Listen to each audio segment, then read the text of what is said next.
Oke, anak-anak Miss, di sini ada soal ya. Yang pertama itu kalian disuruh memahami tentang karakteristik dan jenis-jenis komet dan juga penemu komet.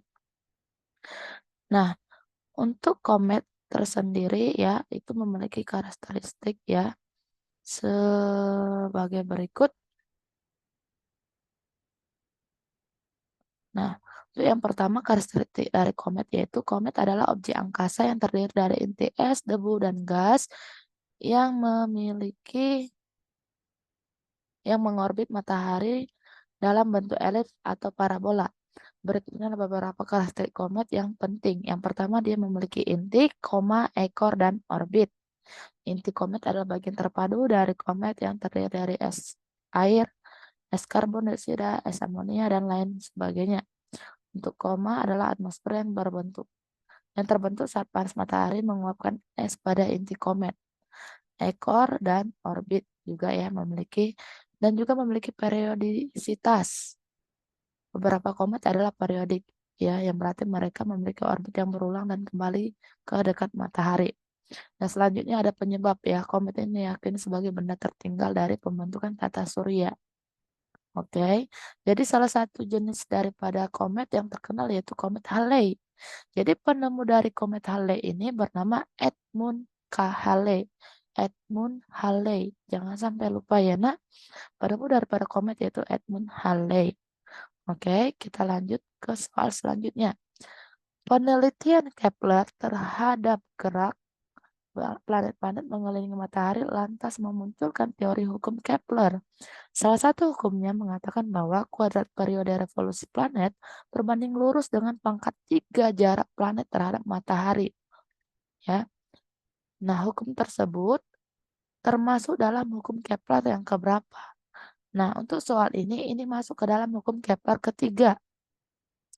Nah, di sini penjelasannya ya. Untuk hukum Kepler pertama ini menjelaskan lintasan orbit planet-planet yang bergerak mengelilingi matahari itu berbentuk elips ya. Jadi setiap planet-planet bergerak mengelilingi matahari dalam lintasan berbentuk elips dan matahari terletak pada salah satu titik fokus elips yang memiliki dua titik fokus. Oke. Nah, untuk hukum dua Kepler ini menjelaskan bahwa kecepatan orbit suatu planet akan lebih lambat ketika planet berada pada titik terjauh dari matahari atau titik aphelion.